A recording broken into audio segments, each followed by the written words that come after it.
Hi friends, welcome back to my channel. ఈరోజు నేను చెప్పబోయే కథ పేరు వేల కోలం. పూర్వం ఒకసారి ఇద్దరు మిత్రులు వ్యాపారు నిమిత్తం కాలినడకన ఒక ఊరు నుండి మరొక ఊరుకు ప్రయాణం సాగిస్తూ ఉన్నారు. ఒక గ్రామానికి చేరుకోగానే వారికి చాలా ఆకలి వేసింది. వెంటనే వారు సత్రం ఎక్కడుందో కనుక్కొని అక్కడికి వెళ్ళారు. శాంతమ్మ అనే వంటావిడ సమయం కాని సమయంలో వచ్చినందుకు వారిపై విసుక్కోకుండా వేడివేడి అన్నం వండి పెట్టింది. బాగా ఆకలితో ఉండడంతో స్నేహితులిద్దరూ కడుపారా తృప్తిగా భుజించారు.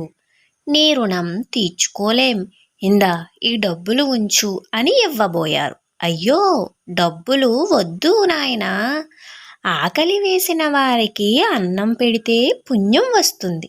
అయినా ఇది ఉచిత సత్రం, ఒక దాత ఆధ్వర్యంలో ఈ సత్రం నడుస్తుంది అని చెప్పింది అవ్వ. తర్వాత మాటల సందర్భంలో ఆమె తనకు నడుం నొప్పి ఉందని, ఎన్ని మందులు వాడినా ప్రయోజనం లేదని, ఏదైనా చిట్కా ఉంటే చెప్పమని అడిగింది.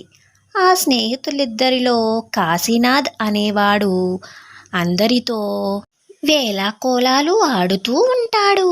మరొక స్నేహితుడు వారిస్తున్నా వినకుండా, అవ్వా, నడుముకు తాడు కట్టుకుని నీ పెరట్లో ఉన్న ఏదైనా చెట్టు కొమ్మకి వేలాడి 10 సార్లు అటు ఇటు ఊగు, అప్పుడు కూడా నీ నడుము నొప్పి తగ్గకుంటే మా ఊరు రా అని అతని పేరు, ఊరు, చిరునామా చెప్పాడు.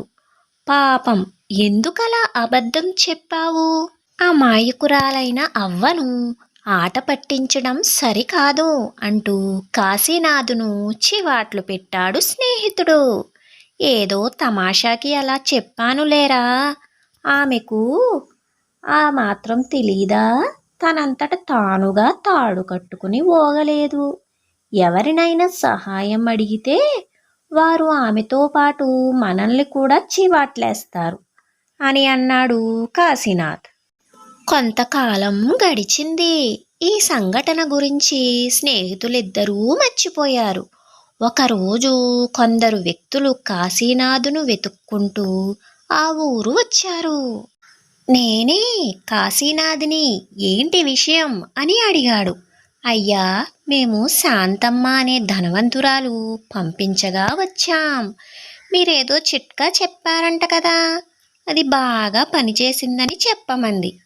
అంతేకాదు, చింత చెట్టు కొమ్మ విరగడంతో అక్కడ ఆమె పూర్వీకులు దాచిన బంగారు కాసులు బయటపడ్డాయని, ఎప్పుడైనా అటువైపు రావడం జరిగితే ఆమె తప్పకుండా కలుసుకోమని చెప్పింది అని అన్నారు. వారు చెప్పిన మాటలు నిజమేనని నమ్మిన కాశీనాథ్ ముందు వెనుక ఆలోచించకుండా వెంటనే ఆ ఊరు వెళ్ళాడు.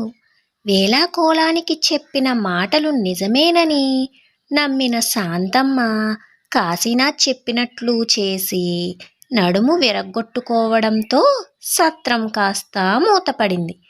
జరిగింది తెలుసుకున్న గ్రామ ప్రజలు తెలివిగా కాశీనాథ్ను తమ ఊరికి రప్పించి దేహశుద్ధి చేసి పంపించారు.